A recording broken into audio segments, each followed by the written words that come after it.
And welcome to the X Zone, everyone. I am Rob McConnell, and this hour I have got a gentleman that I've had the pleasure of having on the show before. His name is Jason OFFUTT, and we're going to be talking to Jason about many things this hour. We're going to be talking to him about cryptozoology as well as other things that interest Jason.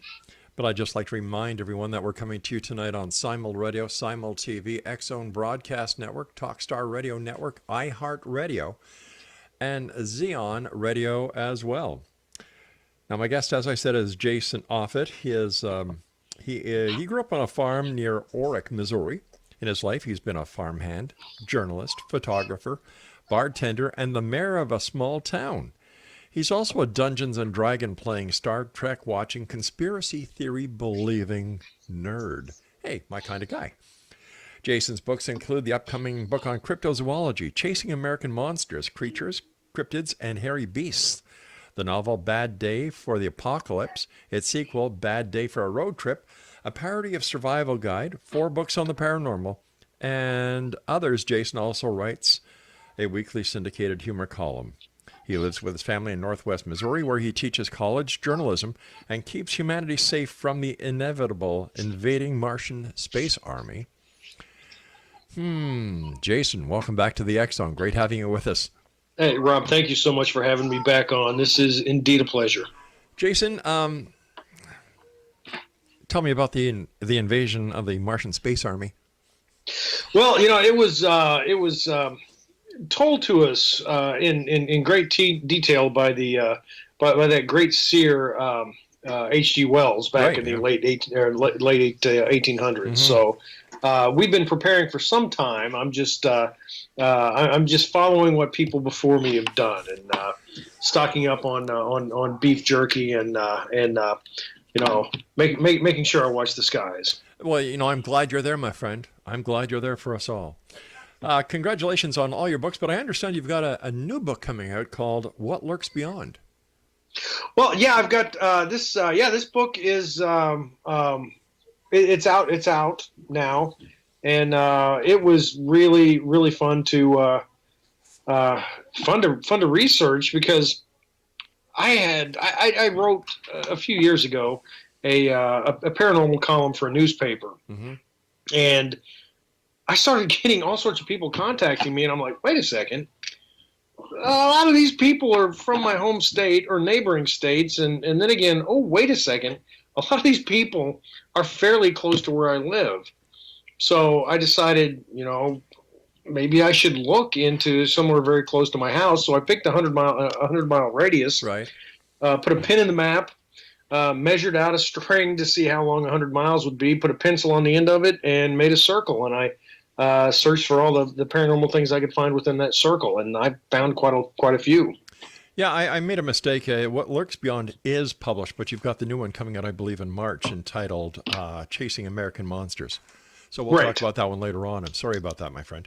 No, that's okay. That's okay. So tell me about this 100-mile circle, and what kind of events were there within that 100 miles? Well, whenever you're researching the paranormal, the first thing you find is a ton of ghost stories. Yeah. I mean, ghost stories are absolutely everywhere, as I've found all around the planet. So I found plenty of ghost stories, and I had to leave quite a few of them out because I didn't want this to be a book of ghost stories. But I also found some UFO encounters, a couple fairly famous, some that Brad Steiger had investigated and Jacques Vallée had investigated as well that I included. But I found a case of demon possession, of a dog man, a time travel, Art, the late great Art Bell named this guy Madman, mm-hmm. and just so many different types of paranormal activity just within 100 miles of my house that it was kind of creepy and amazingly awesome at the same time. Tell me, why do you think the paranormal is so popular these days? Here we are in the year 2018, and yet the paranormal seems to be more popular now than it ever has been. It kind of comes in waves, actually. Yeah, but it is extremely popular now. Probably, and you're right. Probably more popular now than it really has ever been, because our media is more invasive in our lives as it's ever been. But generally, the paranormal, the waves that come in, has to do with the economy. It has Right. to do with the state of the world. Whenever the Great Depression hit, one of the biggest escapes for people was going to the movies and watching Dracula or King Kong or Frankenstein or The Invisible Man or those type of monster movies that came out. That kind of escapism, because there was something bad, something wicked, something that was affecting people negatively, like the Great Depression. But at the end, the good guys won. Sorry, guys, listeners, that was in the 1930s, so no spoilers. I didn't do any spoilers because Sure. the good guys did win. And the literature of the Victorian age had a lot to do with ghosts.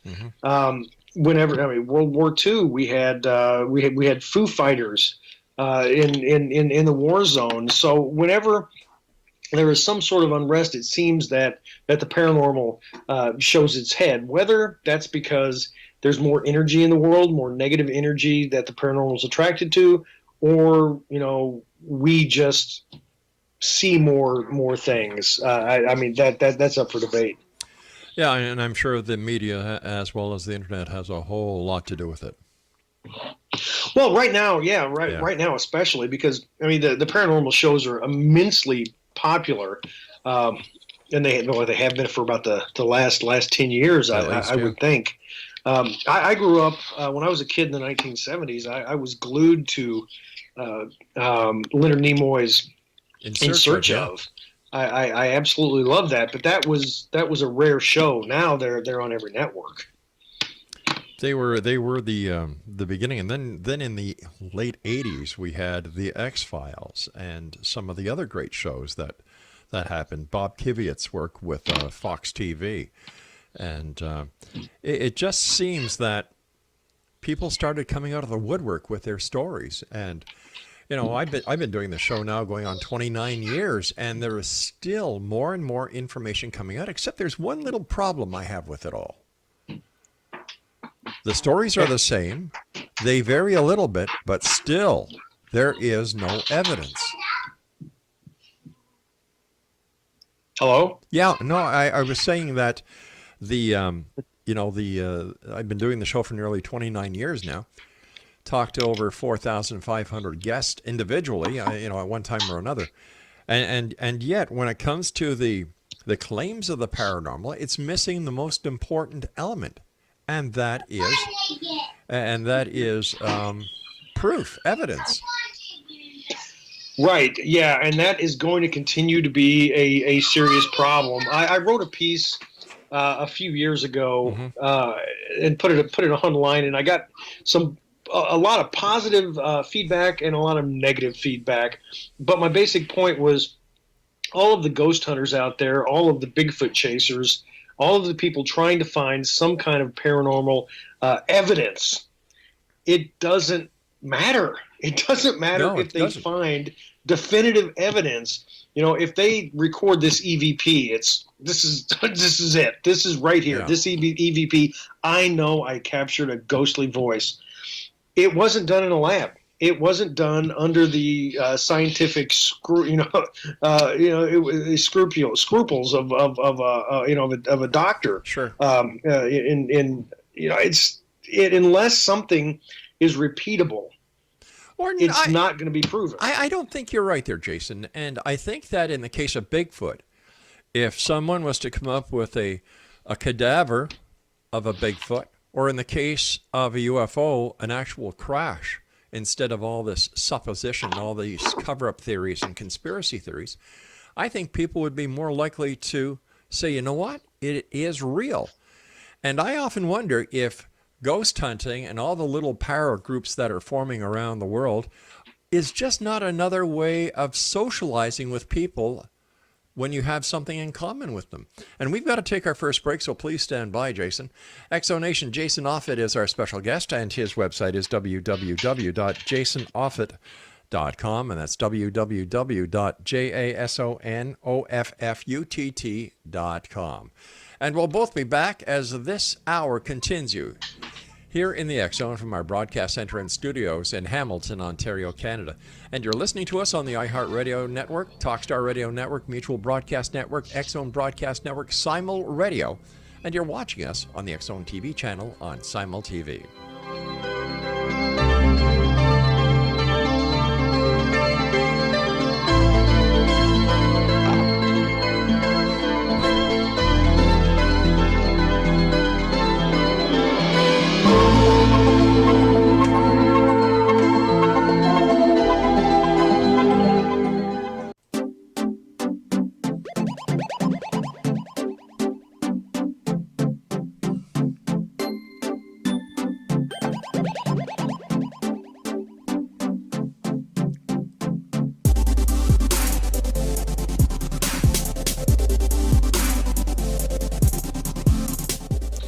Jason Offit is my guest this hour, www.jasonoffutt.com is his website.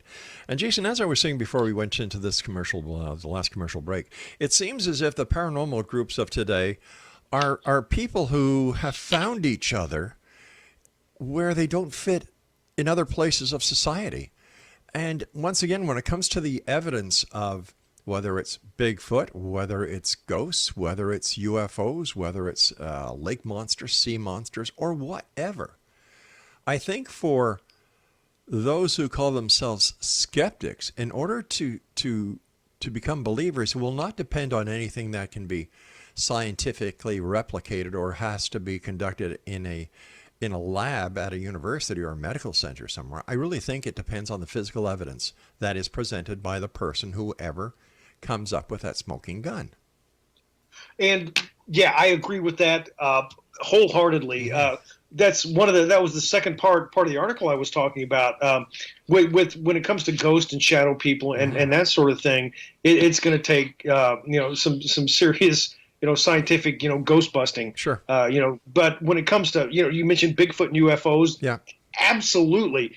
I even, in fact, I said these exact words. If you see a Bigfoot, shoot it in the face.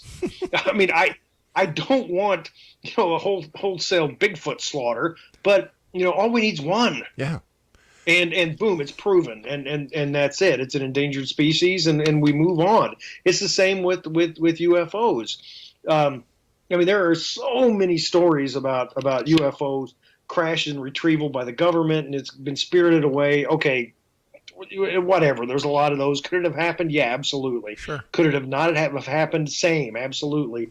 But if somebody gets a hold of one and all of a sudden hits the press, hits the media, puts everything on social media, it's wait a second, look at this. Exactly.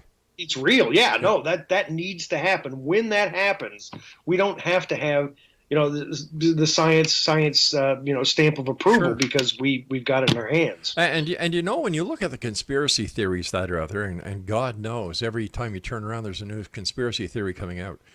But when it comes to the UFO conspiracy theory, the Roswell crash, Kecksburg, and Shag Harbor, and the list goes on and on and on and on. I have a problem with that when it comes to a government conspiracy for two reasons. Number one, we live in an age of computer hacking.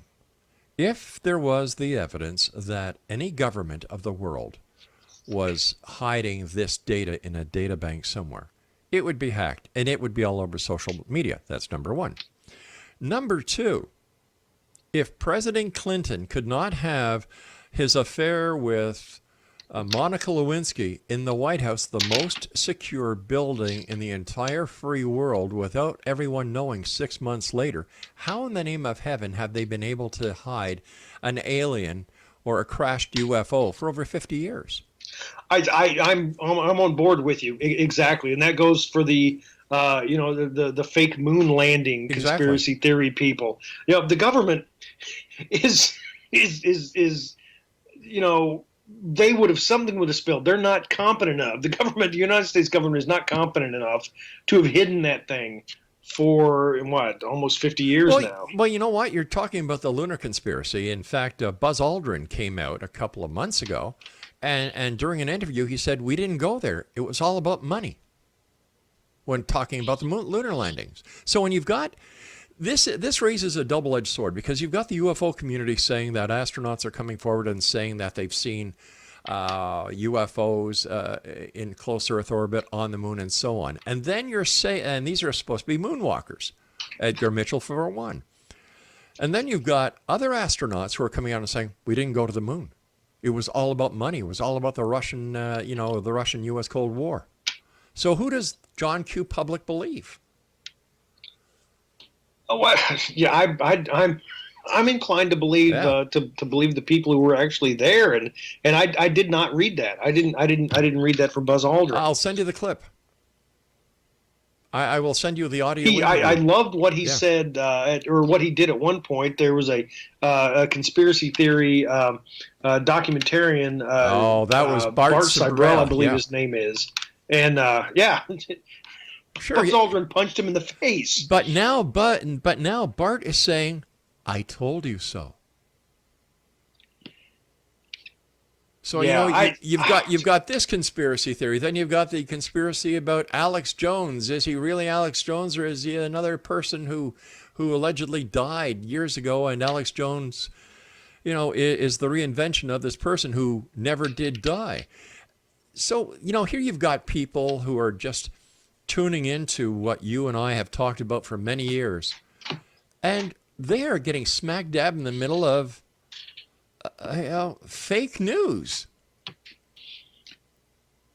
Right. I mean, what is there to believe anymore? Exactly. Yeah. Exactly. I put on my bio of I'm a conspiracy theory believing nerd, and I absolutely love conspiracy theories, and some of them. The JFK assassination, why Marilyn Monroe died, those things I still have a ton of questions over. I think my favorite is the fact that one guy claims that Stephen King assassinated John Lennon. I think that's my favorite. I don't put any stock in it. I just think that's funny. But you don't put any stock into it. A great number of other people don't. But then you've got the people who really believe in their heart of hearts that if it's on the internet, it has to be true. Right. And I'm a journalism teacher. That's what I teach at my university, and it's really so frustrating to me what has happened to the news media. Mm-hmm. The fact that nobody trusts what they're reading or hearing or seeing, and all of this just compounds what is real and what is not. It's taken this whole thing has taken what is real and put it in the same category as things Alex Jones says, or that Stephen King allegedly killed John Lennon, and it's all viewed with the same with the same lens, and it's frustrating, and frankly it's frightening. As a member of the media, I find it very disturbing that instead of being reporters and reporting with an open mind and presenting the three sides of any story, and that comes from my days as a cop where, there's three sides to every story, his side, her side, and the truth. And I believe it's up to a journalist to present all sides of a story, all the facts. And when I see what is happening today with some of the major networks, like CNN, what would happen? What would they have to do without President Trump? Well, right. Well, and it was the same for 8 years. What would Fox News spend their time doing if it wasn't for President Obama? Right. Right. It's the one of the problems is, and I worked in the print media for 17 years. Mm-hmm. And what I saw happening to them has happened to all of the other media as well, is they've cut back. They've cut back on reporters and editors, and it's hurt the quality overall. And there are still a lot of good people in the media, but a lot of the reporting is shoddy because they just don't have the time to do good reporting. And it's sad. It does everyone a disservice, Mm-hmm. and it's just a big spiral of decline, which is going to continue to happen before continue to until somebody, I don't know, somebody steps in and has the guts to take news first. Well, and then you've got the allegiances that are forming. You've got CNN with the New York Times and the Washington Post, and you've got this network with this newspaper and that newspaper. And I think that what they are doing is a disservice to those that they're supposed to be presenting, because that's not their job. They're not supposed to pick sides. They're supposed to report the news, report the facts. Where are the old days of Dan Rather and of course Walter Cronkite? Hey, let's throw Canadian Peter Jennings out there. I love Peter. Yeah. Peter Jennings was one of the great ones. Yeah, Keith Morrison, another Canadian that went out of the States, and you've got all this sensationalism, and you and I know from being in the media that in today's society, it's the advertising buck that counts. That is the main drive. The advertising is the driving force behind the success of any media outlet. And in today's society, to get the most readers, the most viewers, most listeners, you have to be sensationalistic.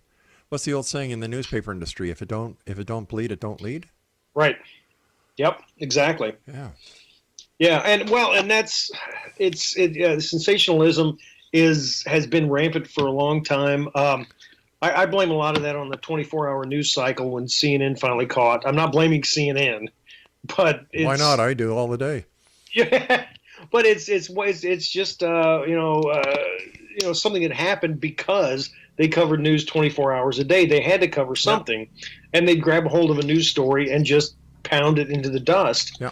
And that has continued to happen because it's paid off. The big one now that I've frankly been following because it's close to home is a college student in Iowa, a young pretty girl. Let's talk about this because I've got to take my break for the news. Jason, please stand by. Great talking to you, my friend. Exonation, Jason Offutt is our special guest. His website is www.jasonoffutt.com, and that's JASONOFFUTT.com. Jason and I return on the other side of this break. We're going to get back to the paranormal right here on the X Zone from our broadcast center in Hamilton, Ontario, Canada. Don't go away.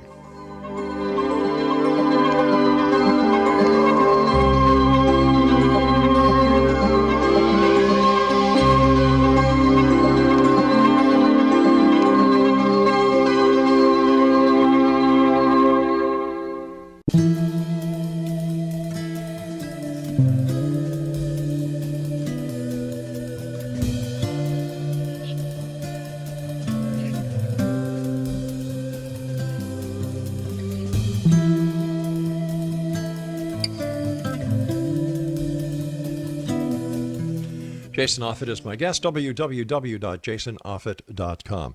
All right, before we went to the break with the news, you were just going to tell us about a story near you about a girl disappearing. Right. Well, and this has to do with what the media does, grabbing a hold of a story like a pit bull and not letting go of it. Right. It's just a girl disappeared in Iowa. She was a college girl. Good grades, good family, all this stuff, and she just disappeared. And the media has been talking about her for weeks. How many other people have disappeared in that time? Exactly. Right. I know. Why latch onto this one person? I mean, she's a young, pretty girl. That's exactly why, and she'll get ratings.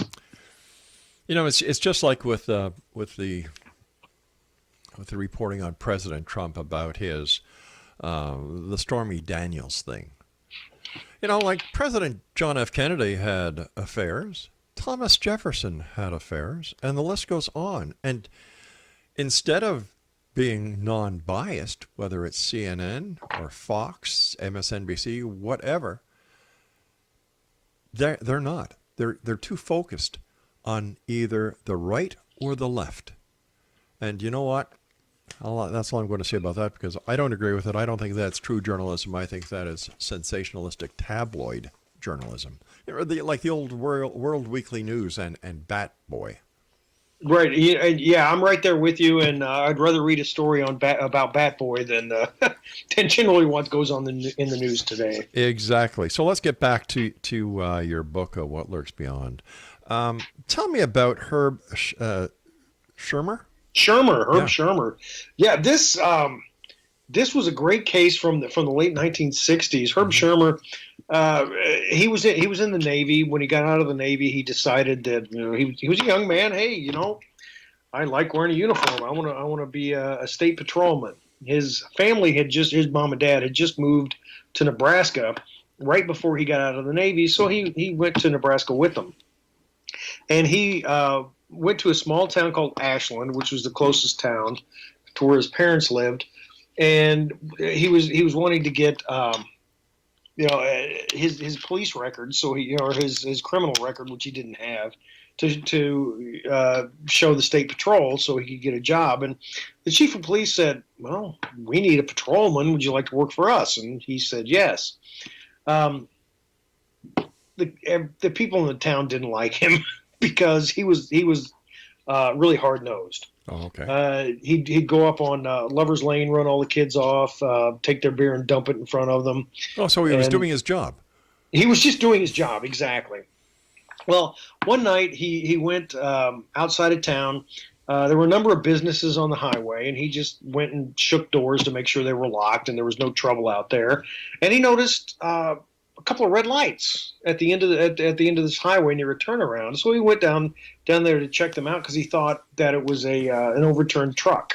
Right. And when he got there, he saw a disc with a red line around it, and then the next thing he remembered, it was 20 minutes later by his watch, and all he knew is that he saw a UFO because it was this disc hovering about 6 feet off the ground.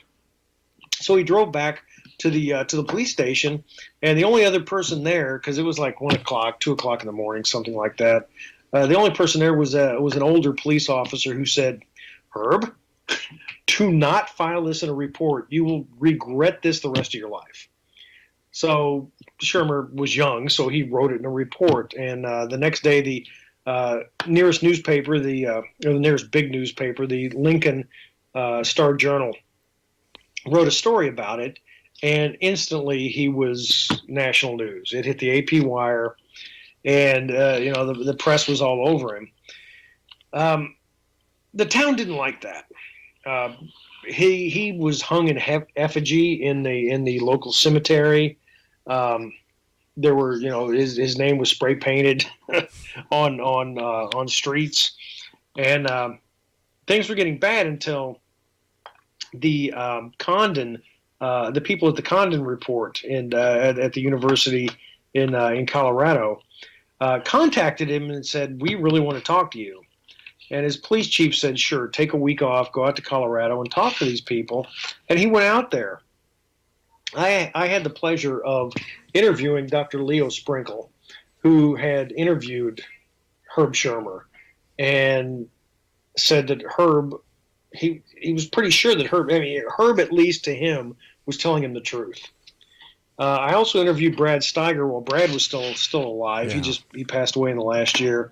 Brad had interviewed him as well as undergoing a hypnotic session with him, and a hypnotic regression session. And Herb started telling Brad and the hypnotist that while he was unconscious, that he saw a person walk from the ship. And this person was wearing a uniform and a close-fitting hood. He had a feathered winged serpent badge on his chest and an antenna coming out of his ear. And this guy walked up to him and said, "Are you the watchman?" And Schirmer, being the police officer, said, "Yes, I'm the watchman." And Schirmer said that under hypnosis, that this alien took him inside the spaceship and showed him how the propulsion system worked, and the fact that they had to take water from from the earth in order to be able to leave again. And that was it. It hit the press. More after that. And Shermer got a book deal. Swore in newspaper accounts that these aliens kept coming by to visit him, and ended up at one point waking up in the middle of the night holding a gun to his wife's head because of all the pressure. And at that point, he was like, "Okay, I'm finished. I don't want to be a policeman anymore." And he left town. He and his wife moved to South Carolina, and he became a roofer and doesn't talk about his experience anymore. I remember talking to two fellow police officers in a small Quebec community that they actually chased a fireball, and this is how it was described as a fireball, along the main thoroughfare of this little town in Quebec along the Ottawa River. And when I said to them, I said, "Well, what did you do?" And they said, "Nothing. We wanted to keep our jobs." Right, and I'd interviewed a Kansas City, Missouri police officer who told me a story that had happened to him 30 years before, and he said he and a fellow officer had stopped in a park to fill out some reports before they went back to the station. Yeah. And all of a sudden, a light came over their head, and they both looked out the window, and there was a UFO hovering over the police car, and neither of them told anybody because they didn't want because they would be taken off duty, and have to go under the care of a psychiatrist for a while. So I just really wonder how many people in that kind of position don't say a word and have so many stories just because they were afraid of their jobs. And yet I remember receiving a call while I was on duty as a police officer in Quebec to investigate a UFO report from the wife of an RCMP officer. And when I got to the residence, the wife and their eldest daughter were still shaking. And they described an event that they were driving along. It was about 10, 11 o'clock at night. This light in the sky came down close and started following them. And they just hightailed it home, called the police. And if it was, like here you've got an RCMP officer's wife. She was a school teacher. He is a very well distinguished and he's got so many medals for bravery and everything else while in the RCMP. And here he says, "Listen, if my wife said that happened, it happened." So, you've got the mix there, Jason. You've got the mix. You've got those who were willing to go on record, like Shermer did, and then like the two other police officers that you were discussing who didn't, and as well as the two police officers that I talked to who didn't because they wanted to keep their job. And yet, in the case of the RCMP officer's wife, she wanted to go on record because she believed what she saw was a UFO. Which brings up another question. How much of what people see is based on their belief and not on what is really there? Well, and that's one of the problems when it comes to reporting on eyewitness. Not just reporting on eyewitnesses, but police getting eyewitness testimony, is that people are wrong a lot. If I saw somebody run out of a bank, holding a gun, and I thought he was holding a pistol and wearing a yellow jacket and a red hat. Somebody else might have seen him holding an AK-47, wearing a blue jean jacket, and not wearing a hat at all. So, it's eyewitness testimony, although it sounds like it should be the most credible, really, really isn't. We've got to go to our final break, but while we're going to the break, I'll just share a little ditty with you that I know from firsthand experience that in an academy class, while the cadets and the police force were being taught, I think it was traffic duty, somebody walked in, staged a hold-up with the instructor, and took off. The question was, what did he look like? What was he carrying and everything? Very few people got the fact that the robber was actually holding a banana. So there you go. We'll be back on the other side of this break with our good friend Jason OFFUTT as we continue here in the X Zone from our broadcast center and studios in Hamilton, Ontario, Canada. For more information about Jason, visit his website, www.jasonoffutt.com. My name is Rob McConnell. We'll be back on the other side of this break. Don't go away.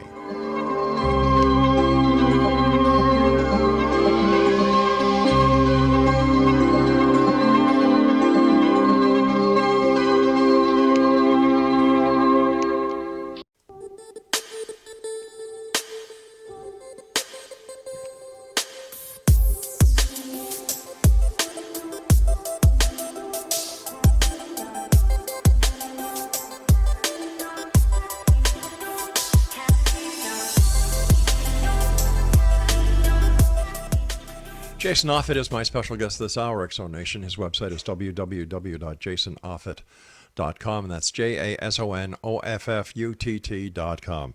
First of all, Jason, always a great pleasure talking to you, and looking forward to having you back on in the future. I want to thank you very much for your 6-hour course offer, but I think I'll pass that for now. You never know what will happen in the future. But, talking about, first of all, Brad Steiger, a wonderful man and a great loss to the paranormal community as well as to the literary community. Art Bell, another great guy, another great loss.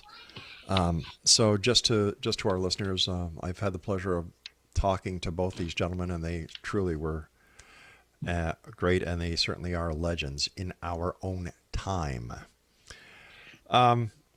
Well, can I interrupt you for just a second? Sure. My very, very first radio appearance, the host had interviewed Brad Steiger the show before. Mm-hmm. And the very first thing I said to him was, Mike, thank you so much for having me on right behind Brad Steiger. Just because of the fact that, it was going to be a letdown because it was Brad Steiger. No, he was a great guy, and had him on the show many times, spoke to him on and off air many times, and he certainly will be missed. We were talking about Schrimmer and how he underwent hypnosis. Now, a lot of people have no faith in hypnosis. There are those people who have faith in hypnosis.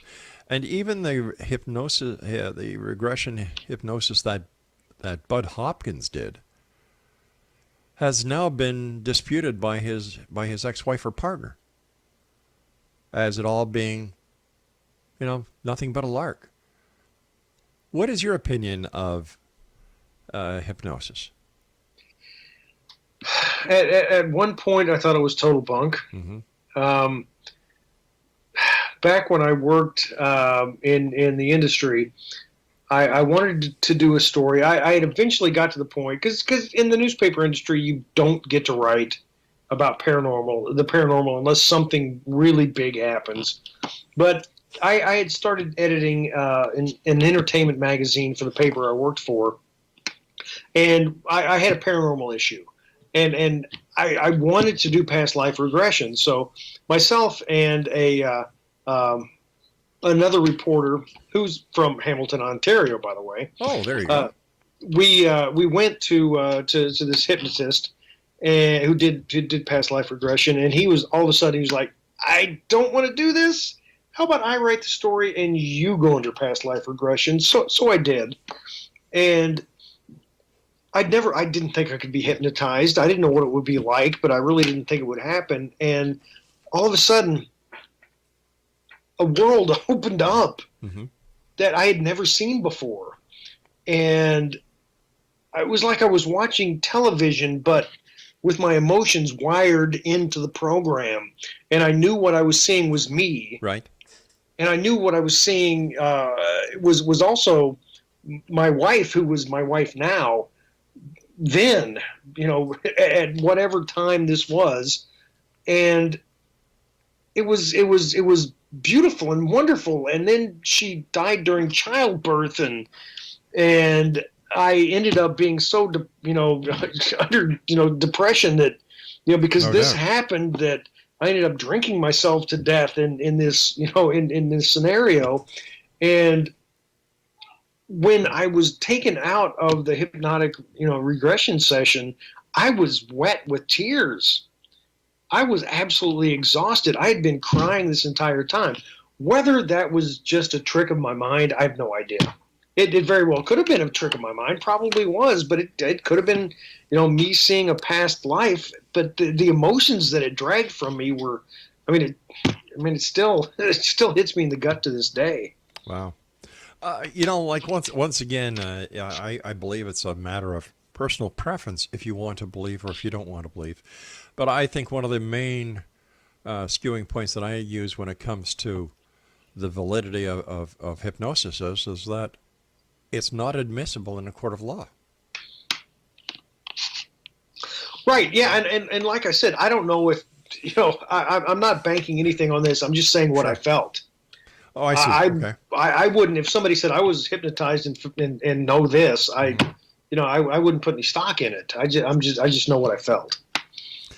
So after studying all these cases within 100 miles, see how I'm bringing us back there, of your residence, what is your take? Did anything that happened or any witness that you talked to change your mind on something that you may not have been 100% believing in? Was there any aha moment? Was there anything that shook you at your very roots? Yes and no. I mean, when it comes to belief, Yeah. I believe what I know. I saw a full-bodied apparition as a kid, so are they ghosts? Yeah, I kind of think so. I've seen some weird things, weird lights in the sky. There's weird things up there. Are they from, Alpha Centauri? I have no idea. I just saw something weird. But what I generally do as a journalist is just I ask people questions and they tell me their stories and I write about it. Right. I think the one thing that may have gone a little ways into convincing me was because I knew the people. I went to church with them, and this boy, he was an adult when I talked to him, but he had grown up in an old house and had seen shadow people as a kid, and at one point. This one specific shadow person he knew because it retained the same shape. It kept getting closer. It kept going from the corner of his eye, more into the forefront.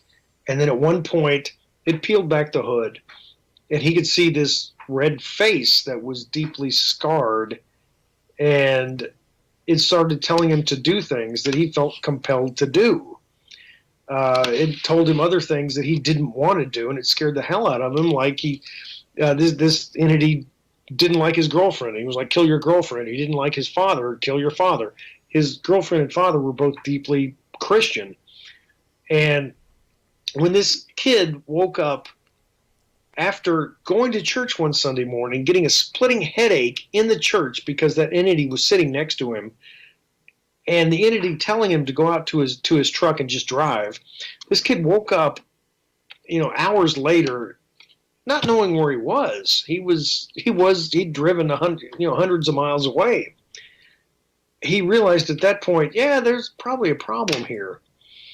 But if I would have interviewed anybody else, I would have thought, yeah, that's a cool story. I'll write about it. But I knew the people it involved, and everybody kind of corroborated this story. The father himself had seen the entity at one point.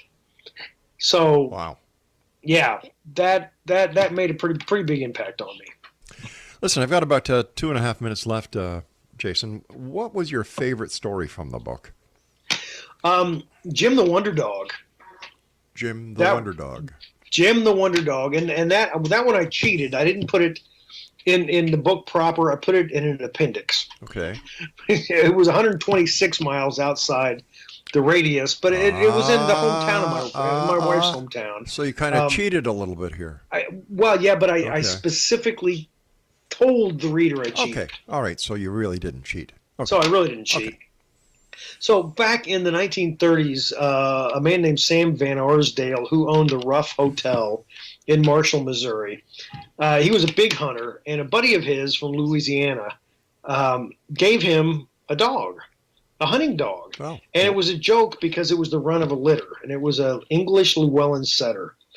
And it was a joke, but the dog ended up being an amazing hunting dog. It seemed to know exactly where the birds were. And there were stories in the local magazines and newspapers about how great this dog was. And then all of a sudden, the dog owners, Sam Van Arsdale, realized that when he said things, this dog would do what he said. And after experimenting, he discovered that, in the hotel, people would gather there on a Saturday. Yes. And if he said things like, hey, go find the man from Kansas City, this dog would go up to a person. And sure enough, that guy would be from Kansas City, Missouri. He would say, go find, the person with, $20 in her purse. And he would go up to a woman, and the owner would walk up. I just told the dog to go find somebody with $20. Do you have $20 in your purse? Well, yeah, that's all I got, $20. Eventually, he found out that the dog could read. He could find license plates. He would the owner would write notes on a piece of paper, show it to the dog, and the dog would go do what the note said. He had other people write notes in German, Italian, Latin, shorthand. The dog would follow everything that was written on the note. The dog would he correctly predicted Kentucky Derby winners, presidents. If a pregnant woman would come up, he would predict if it was a male or if it was going to be a boy or a girl. I'm sure if the dog was here, he would predict that right now. You and I have to say so long.